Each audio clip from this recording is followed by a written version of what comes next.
Share બજારની ટિપ્સના નામે ચાલતો હતો સટ્ટો। ગુજરાતમાં બે મોટા ઓપરેટરને ત્યાં સેબી દ્વારા દરોડાની કાર્યવાહી કરવામાં આવી।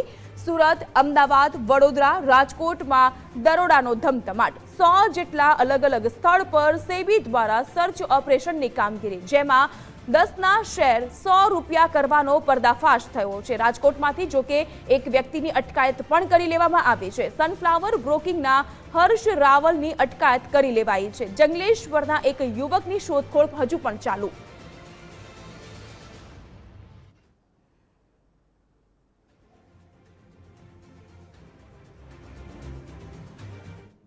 સેબી દ્વારા રાજકોટ, અમદાવાદ, સુરતની અંદર સર્વે કરી અને એક સૌથી મોટા કૌભાંડનો પર્દાફાશ કરવામાં આવ્યો છે અને અંતે તેનું તાર છે તે રાજકોટમાં પહોંચ્યો છે। રાજકોટના જે ભક્તિનગર સર્કલ પાસે આવેલું સનફ્લાવર બ્રોકિંગ છે ત્યાંથી હર્ષ રાવલ અને કોઈ જે બ્રોકરના મેન હેડ છે દવે કરીને છે તેમની હાલ પૂછપરછ કરવામાં આવી છે। બંને વ્યક્તિને લઈ ગયા હોવાની વિગતો છે તે સામે આવી છે।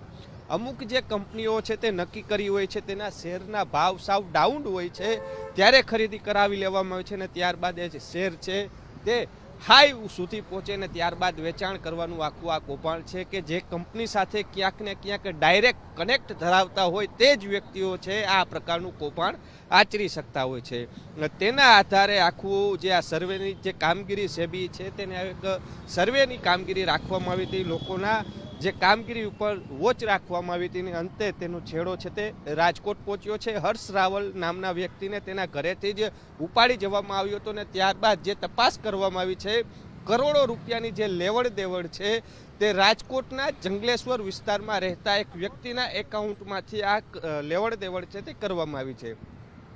જે એકાઉન્ટ છે તે એકાઉન્ટ નંબરના આધારે પણ જંગલેશ્વરનો જે વ્યક્તિ છે તેની પણ શોધખોળ છે તે હાલ કરવામાં આવી રહી છે। એટલે કહી શકાય શેર બજારની અંદર જે સૌથી મોટું કૌભાંડ આચરવામાં આવતું હોય છે, કારણ કે શેર બજારનું અપડાઉન છે તેની જે લોકોને ટ્રીપ આપવાની કામગીરી છે તે આ લોકો કરતા હોય છે કે આ શેર ખરીદી કરો, આ સમયે તમારા ભાવ છે અપ થશે ને તેમાં આ લોકોનું કમિશન હોય છે। એટલે આ સમગ્ર મામલે સેબી દ્વારા જે તપાસ કરવામાં આવી છે તેમાં સૌથી મોટો ખુલાસો થયો છે, કારણ કે જે શેર બજારની અંદર અપડાઉન છે તે માર્કેટના આધારે થતું હોય છે, પરંતુ અમુક વસ્તુઓ એવી હોય છે કે ડાયરેક્ટ કંપનીઓની જે સાઠગાંઠના કારણે જે શેર બજારમાં અપડાઉન છે તે આ લોકોને ખબર પડતી હોય છે ને કઈ રીતના આખું આયોજન છે તેને લઈને હવે સેબી દ્વારા તપાસ કર્યા બાદ મોટા ખુલાસાઓ થઈ શકે તેવી શક્યતાઓ સેવાઈ રહી છે।